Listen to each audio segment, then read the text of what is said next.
দিন শুরু ব্যস্ত সব মানুষ। একটা মিনিমাম রেসপন্সিবিলিটি যদি এই মেয়েটার থাকতো, ওর কঠিন শাস্তি হওয়া উচিত। ভাইয়া অবশ্যই শাস্তি হবে, ও মারাত্মক বড় ভুল করেছে, শাস্তি অবশ্যই হতে হবে। আমি তো সেটাই বলছি। হ্যাঁ, এই জন্যই আমাদের কৌশলী হতে হবে, মাথা গরম করলে চলবে না। আমিও তো সেটাই বলছিলাম বাবা, মেয়েটা আগে বাড়িতে ফিরুক, তারপর। তোমাদের যা ভালো লাগে তোমরা করো, আমার কিছুই ভালো লাগছে না, আমি যাই। চলো। বাবা এখন কি হবে? তুমি চিন্তা করো না বৌমা, আগে জাকিয়া বাড়ি ফিরুক, তারপর একটা ব্যবস্থা হবে। আর ইমরানকে কি বা বলবো, অফিস বাসা নিয়ে ও একেবারে ব্যস্ত আছে, অফিসে এত ঝামেলা। সুজাতা, বাবা বস।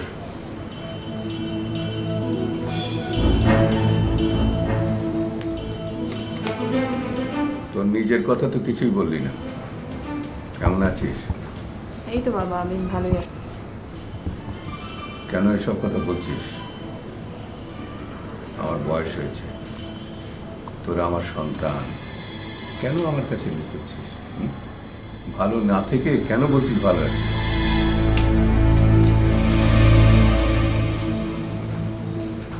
প্লিজ সুজাতা, আপসেট হো না প্লিজ, সব ঠিক হয়ে যাবে।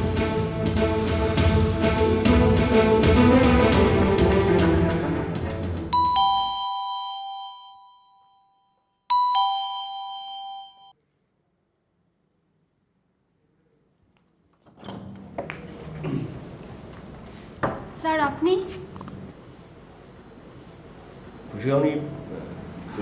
না না স্যার, প্লিজ আসুন। Thank you.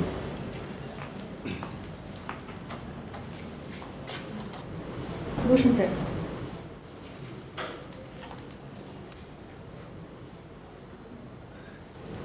চা খাবেন? না না, ঠিক আছে। কেমন আছো তুমি? জি ভালো আছি। পড়াশোনাটা কি ছেড়েই দেবে? স্যার আমাকে দিয়ে লেখাপড়া হবে না, আমার নিজের আর পড়তে ভালো লাগছে না। দেখো, প্রত্যেকের জীবনেই তো কোনো না কোনো অ্যাক্সিডেন্ট থাকে, জীবনী শক্তি দিয়েই সেটা ওভারকাম করতে হয়। আমার ধারণা তোমার জীবনেও সেরকম কোনো অ্যাক্সিডেন্ট আছে, কিন্তু এভাবে তো জীবন চলে না। স্যার আমি জানি জীবন এভাবে চলে না, কিন্তু আমি তো অন্যভাবে জীবনকে সাজাতে চেয়েছিলাম।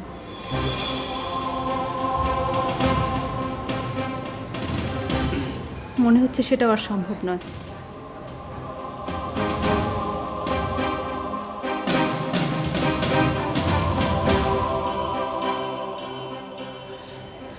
সীমা, আসলে আমার জীবন দর্শনটা একটু ডিফারেন্ট। মানে এই যে নারী পুরুষ, বিয়ে, সংসার, এগুলো আমাকে ঠিক টানে না।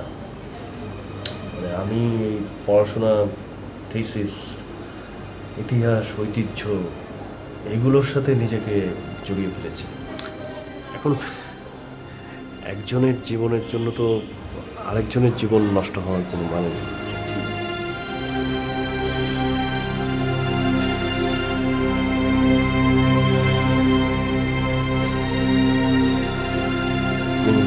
আসি।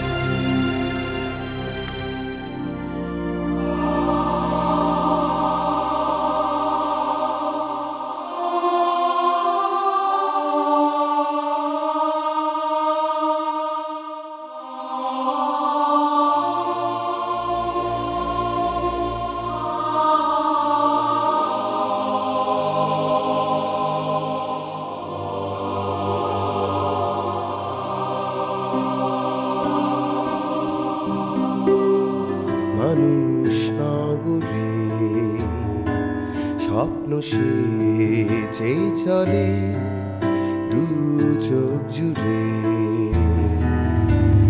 মহারথী কেউ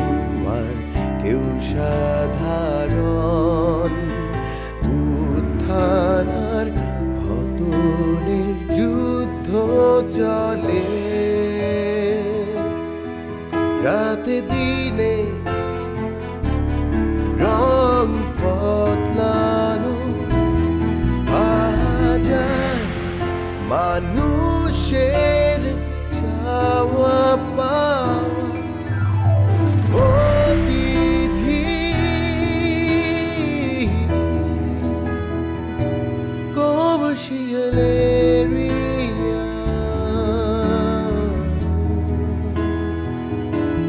অতিথি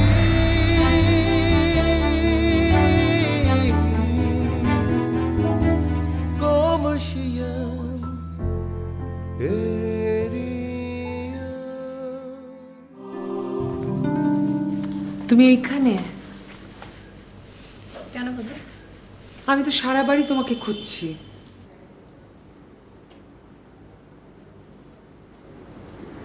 কেন খুঁজছো আমাকে? আমি কি ইম্পর্টেন্ট কেউ? এটা কি ধরনের কথা হলো? সুজাতা, বেচারা ইকবাল বারবার চিটাগং থেকে তোমাকে ফোন করছে আর তুমি ফোন ধরছো না। তাই? কই, আমি তো কোনো ফোন পাইনি। কি বলো? ও তো আমাকে ফোন করে বললো তোমাকে বারবার ফোন করছে, তুমি কল রিসিভ করছো না। ঠিকই বলেছো, আমি সেল অফ করে রেখেছি। তাই বলো? আমিও তো তোমার ফোন বন্ধ পেয়েছি। ফোন বন্ধ কেন? মোবাইল অন করে কি হবে ভাবি? আমি কার সঙ্গে কথা বলবো? আমি ইকবালের সঙ্গে কথা বলতে চাচ্ছি না। সুজাতা, আমি বুঝতে পারছি ইকবালের সাথে তোমার একটা বড় ঝামেলা হচ্ছে, কিন্তু তুমি তো খুলে কিচ্ছু বলছো না। তাহলে আমরা কি করে বুঝবো? খুলে বলার কিছু নেই ভাবি, আমি কোনোভাবেই আর রিলেশনটা মেনটেন করতে পারছি না। আমি এখন ইকবালের যে চেহারা দেখছি সেটা আগে কখনো দেখিনি, আর আমি তোমাদের কাউকে বলতে পারবো না, বোঝাতে পারবো না ভাবি। আই এম সরি, আমি পারবো না। তোমার ভাইয়া তো জানতে চেয়েছে তোমার কি হয়েছে। তাই নাকি? ভাইয়ারও কি আমার কথা মনে আছে তাহলে? এটা কি ধরনের কথা হলো? বেচারা হাজার ঝামেলার মধ্যে অস্থির, অফিসের কাজ নিয়ে দিশেহারা, আমাকে তারপরও স্পেসিফিক্যালি জিজ্ঞেস করেছি তুমি কেমন আছো সেটা জানতে। ভাইয়াকে কিছু বলতে হবে না, আর এ নিয়ে কোনো কথা না বলি আমরা প্লিজ। তুমি প্লিজ বলো ইকবালের সাথে তোমার। ভাবি প্লিজ, আমি এ বিষয়ে কোনো কথা আর বলবো না প্লিজ।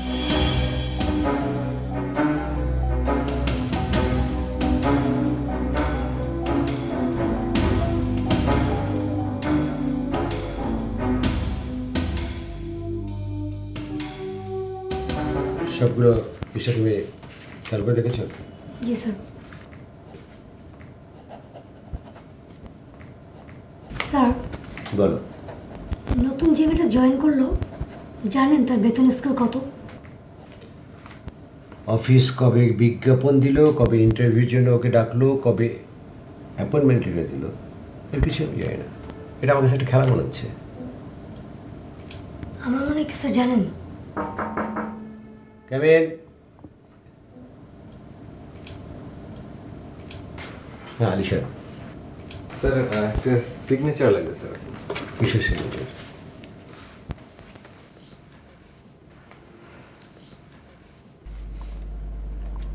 এটা দেখছি নতুন মেয়ে কনকের ফাইল। জি স্যার, সিগনেচারটা লাগবে স্যার।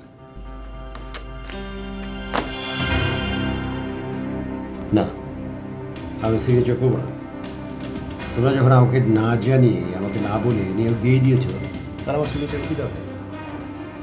স্যার আমার মনে হয় সিগনেচারটা আপনি করুন, কারণ ইমরান স্যার সাইন করেছেন, সঙ্গে ইকরাম স্যারও। এখন স্যার আপনি না করলেও তো আমি চাই স্যার আপনার সম্মানটা থাকুক, সেই কারণে স্যার ফাইলটা নিয়ে এসেছি। স্যার আমার মনে হয় আলিদের ঠিকই বলেছে, সিগনেচারটা করুন। আচ্ছা, তোমাদের কি মনে হয় কোম্পানি আমাকে না ল্যান্ড ভয়েড করার চেষ্টা করছে, নিষ্ক্রিয় করে দেওয়ার চেষ্টা করছে? জি স্যার, আমারও সেটাই মনে হয়। আপনাকে স্যার আরও সাবধান হতে হবে। আর স্যার ওই যে রানা এন্টারপ্রাইজের টাকাটা কী হলো? আপনি শুধু শুধু স্যার ওই টাকাটার জন্য একটা ঝামেলায় জড়িয়ে গেলেন। টাকাটা নিয়ে একটা সমাধান করে ফেলে ইমরান স্যার।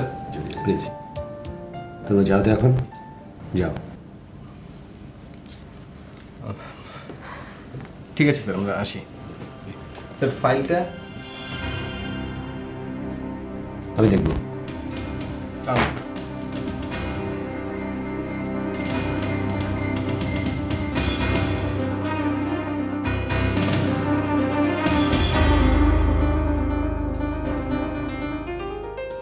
হ্যালো,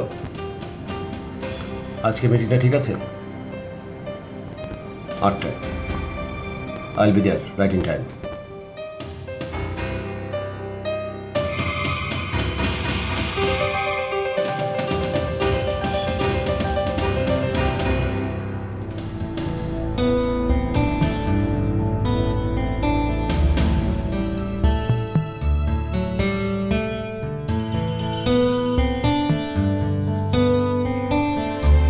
এক ঘন্টা 8 মিনিট 13 সেকেন্ড দুজনে বসে আছি, অথচ একটা কথাও বলছিস না।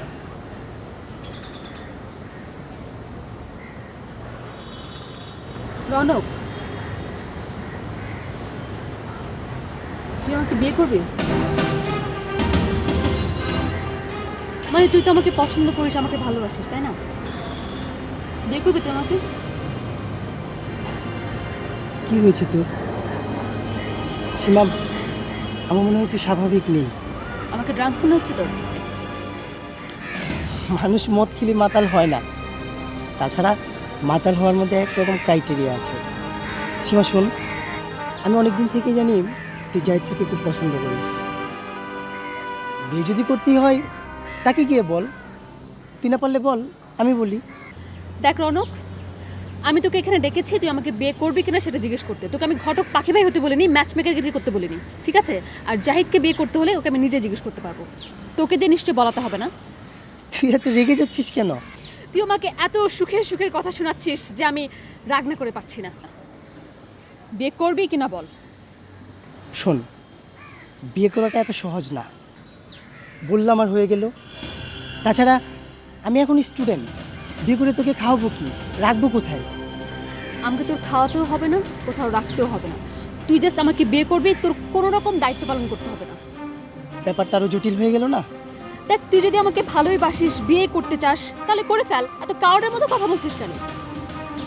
আর শোন, যদি বিয়ে করতে চাস তবে সেটা আজকেই এবং এক্ষুনি।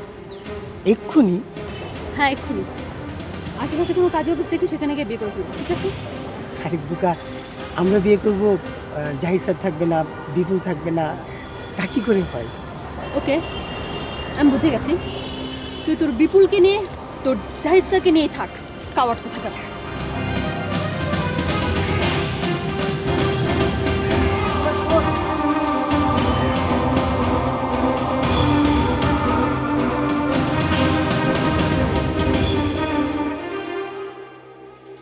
আসসালামু আলাইকুম স্যার, এক ভদ্রলোক আপনার সাথে দেখা করতে চায়। ভদ্রলোকের নাম নেই? ও, তুমি বসো। তারপর বলো, কি খবর, কেমন আছো? জি, ভালো আছি। বাবা, জাকিয়া আমাদের বাসায়। হোয়াট? জাকিয়া তোমাদের বাসায়? জি, ছেলে মানুষ, বয়স অল্প, আবেগে উত্তেজনা একটা ভুল করে ফেলেছে, আর সেজন্য জাকিয়া খুবই অনুতপ্ত। আমার মনে হয়। কি মনে হয় তোমার?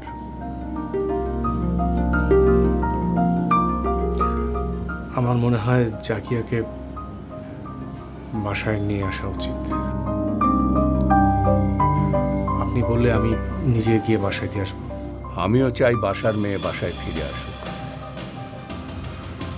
কিন্তু সমস্যা ইমরান, জাকিয়ার ব্যবহারে সে খুব কষ্ট পেয়েছে। এ কদিনে থানা পুলিশ থেকে শুরু করে কত মানুষকে যে আমরা ডিস্টার্ব করেছি তুমি তা কল্পনাও করতে পারো। বাবা আসলে এই সব কিছুর জন্যই জাকিয়া খুবই অনুতপ্ত। লাঞ্চ করেছো? জি, আমি লাঞ্চ করেছি।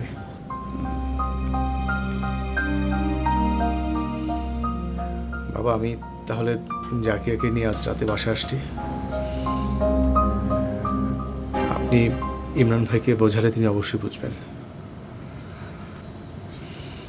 আসি। জলিল, পরিচয় করিয়ে দিই। মাই সান ইন ল, আমার বড় মেয়ের হাজব্যান্ড। নাম? আমি Jabbar, Abdul Jabbar. Nice meeting you. Same to you. My card. Bithun enterprises. নামটা খুব চেনা চেনা মনে হচ্ছে, কোথাও দেখেছি। হ্যাঁ, মনে পড়ছে। If I am not wrong, আমরা যে কচা ব্রিজের টেন্ডারটা সাবমিট করেছিলাম পিরোজপুরে, সেটা বিথুন এন্টারপ্রাইজেস বিট করেছিল। Am I right? Right you are. But আমরা মতিঝিল কমার্স প্রাইভেট লিমিটেডের মতো টোটাল ব্রিজের জন্য টেন্ডার বিট করতে পারিনি। আমরা শুধুমাত্র বালি সাপ্লাইয়ের জন্য বিট করেছিলাম।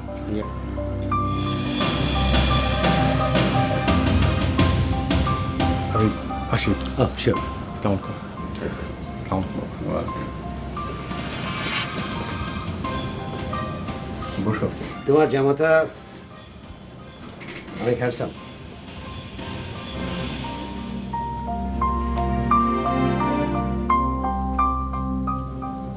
দেখে তো খুব স্মার্টই মনে হলো। মোমিন ভাই, আমি ওই বিদেশি ডেলিগেটদের সাথে কখনো কথা বলি নাই, আমি কি পারবো? তারেক, আপনি খুব ভালো ইংরেজি জানেন, আর এতদিনে নিশ্চয়ই ইন্টারনেটে প্র্যাকটিস করে আপনার অনেক অভিজ্ঞতা হয়ে গেছে।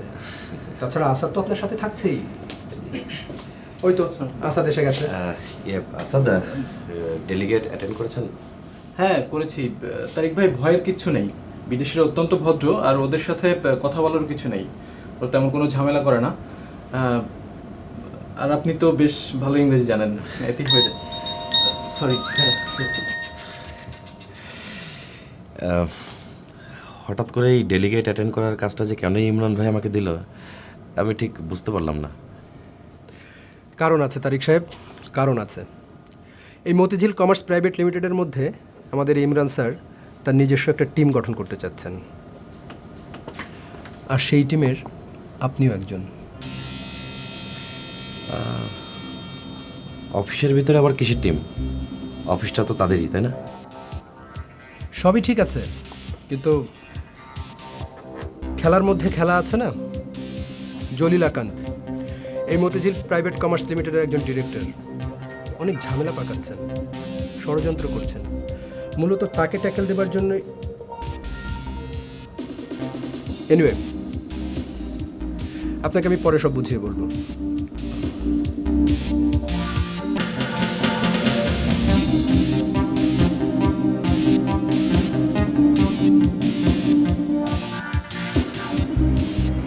সোহেল, সময় মানুষের জীবনে দাগ কেটে যায়। হ্যাঁ, সময় তো মানুষের জীবনে একটা গুরুত্বপূর্ণ ফ্যাক্টর, কিন্তু তুমি হঠাৎ করে সময়ের কথা বলছো কেন?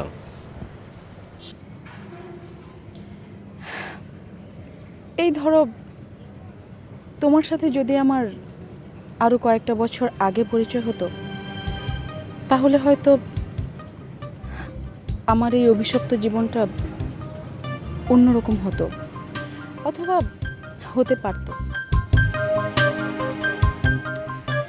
ইনফ্যাক্ট তুমি কোন পরিবর্তনের কথা বলছো আমি বুঝতে পারছি না, কিন্তু তুমি যেই পরিবর্তনের কথাই বলো, তুমি যদি চাও তাহলে কিন্তু এটা এখনো সম্ভব।